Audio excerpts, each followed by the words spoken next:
Good morning. We're at Refuge Cove Beach today, and this is just a few minutes from our house, which is kind of nice on a day where we get a bit of a late start. We had some coffee with family, and we got all 4 dogs here today, as usual. There's Geddy, our little Chihuahua mix.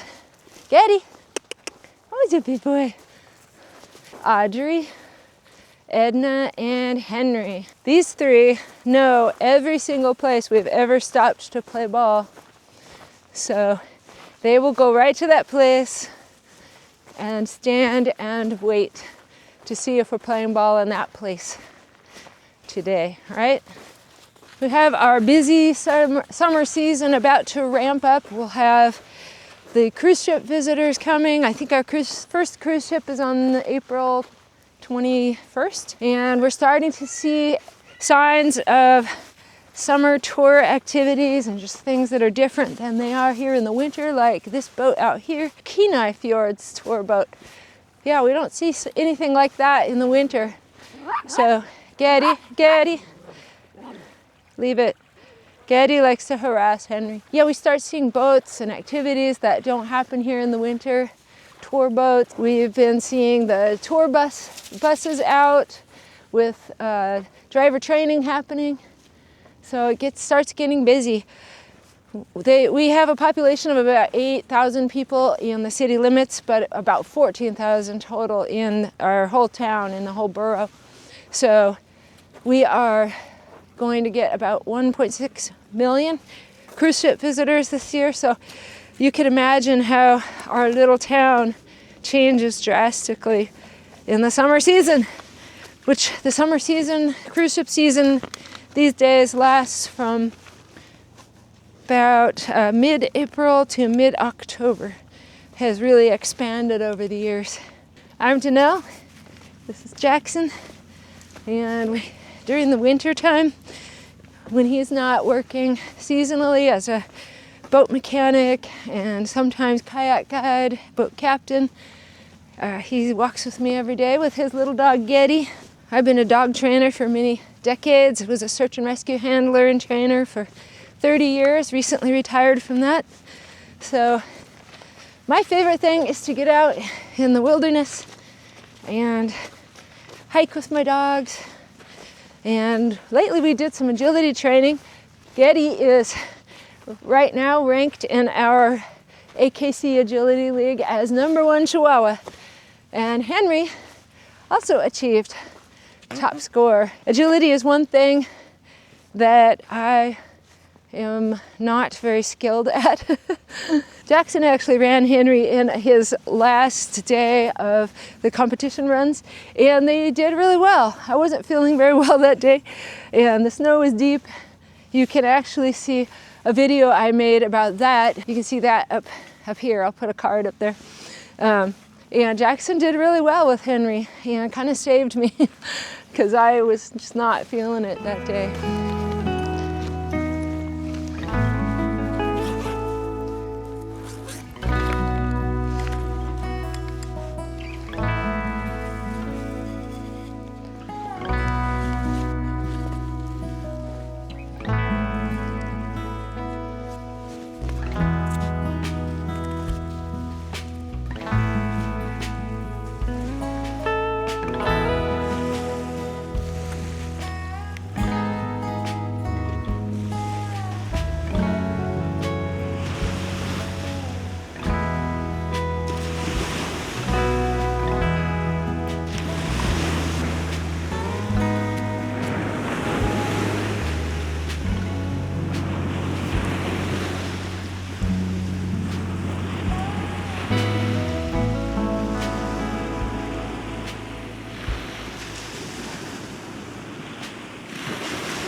This is Henry. He's 3. He's the baby of the family. And when he was a puppy and he first was introduced to playing ball with the girls, he immediately started running under my chair and my legs like this, and we started calling it docking. He always wants to be here when we play ball. they tend to want to sort of be hidden, especially Audrey and Henry when they have the ball. It's just kind of a funny instinct, and it's kind of nice. Keeps them close. There's Audrey here. Edna's going to be 12 in a month. Audrey's 7 years old. And their game is Audrey always herds Edna. And when I throw the ball, Edna will chase it. And when she brings it back, Edna never brings it to me, unfortunately. She just drops it.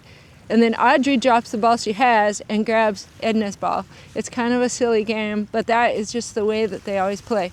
Henry, however, will fetch like an average dog. When the girls are alone, though, if like when we were doing search and rescue, I would throw the ball for them as the reward, and then they would play ball a lot more normally. But when they're together, they tend to get stuck in this herding mode, and so they play ball kind of strange. Their herding instinct is just so strong, they tend to freeze and just play ball a little strangely. And Edna is a certified wilderness air scent search and rescue dog. Audrey has been through quite a few years of training. Our search and rescue dog team here started in 1996, and that's when I joined. I was a founding member of that. And over the years, we started with about 25 people. It was a very big team for a while, but it took us a while to get trained and to learn how to do it, because we're on this isolated island and we had to reach out for help in how to train search and rescue dogs, how to form a team, policies, procedures, all of these things. And then over the years, most of the people fell away, and we ended up about year 2000, the early 2000s, we ended up with kind of a core team of about 5 people. And there were 3 of us that ended up finally certifying our dogs. We had a series of tests that the dogs had to go through. We had the first one was a nighttime hasty search. That was a hasty search is going down a trail quickly to find a hiker, or that's really our most common type of search. So we did that test first. It would be 1 mile, one pretend lost person, and we had 1 hour to find the person. And there's also a lot of other requirements. The dog needs to have a very clear signal when they have found someone and needs to lead the handler back. So there was just a lot of requirements. All of these dogs, all 3 of my dogs have trained in search and rescue, and all 3 of them were trained to bark at me. So when they go and find somebody in the woods, they run back to me, they bark at me, and I say, go find, and then they lead me back to the person, and then they get to play with their ball. So that was the basics. We also had an obedience test that was pretty strict.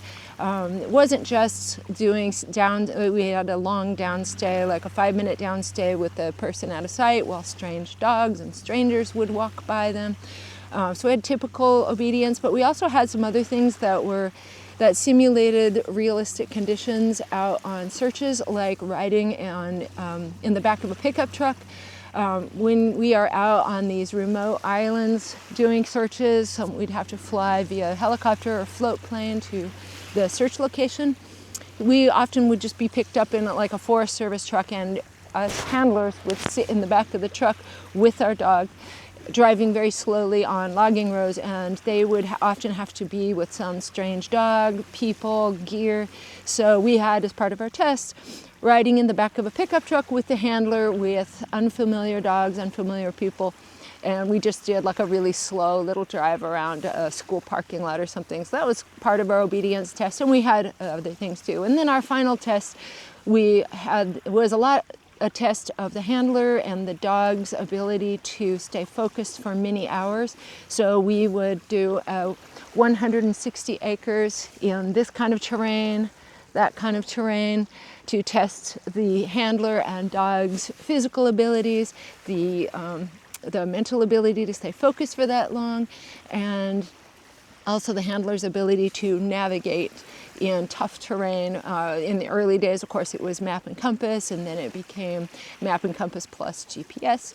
And so that was the final test, 160-acre test, 1 lost person, and you had up to, I think it was 6 hours to find that person, and then the dog would, at the end of that test would need to still have the energy and focus to come back, bark at you, lead you to the last person. So those were our tests. But in the last 6 years or so, 2 of our handlers got older, retired, one moved away, and I was left as the only person on the team for quite a while.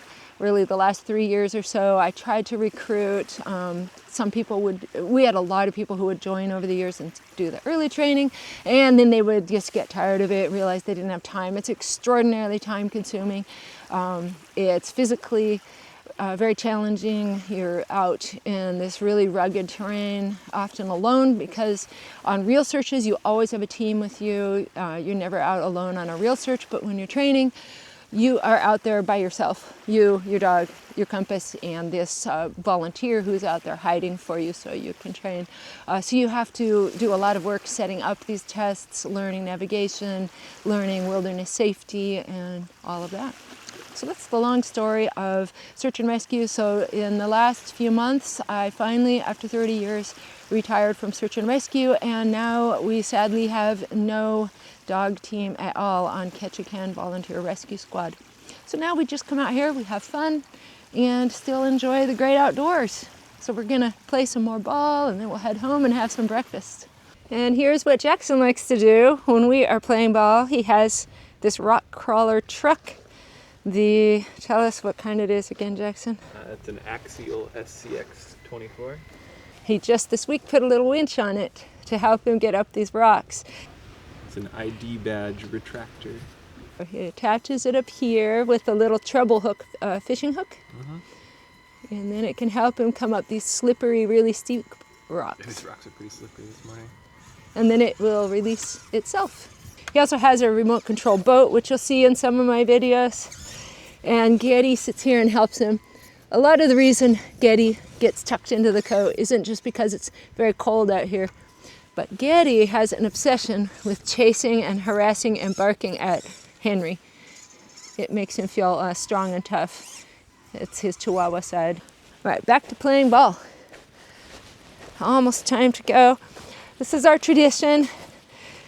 Every morning, we take a hike on a different trail or different beach, and we bring tea. And about midway through our walk, we stop to play ball, have tea. Jackson will play with his truck.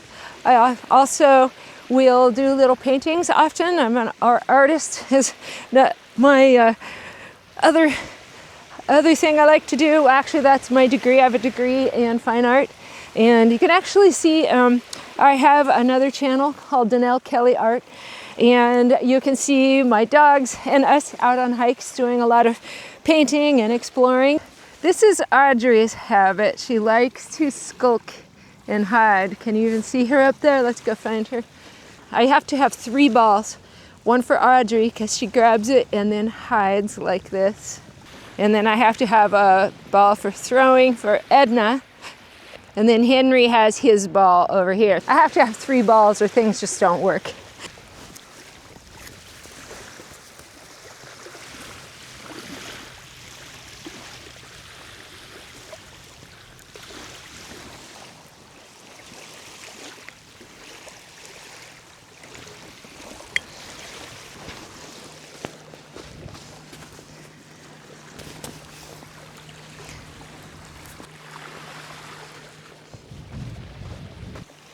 And this is how, once I take the balls away, that they amuse themselves. Edna likes to find rocks. Audrey herds her.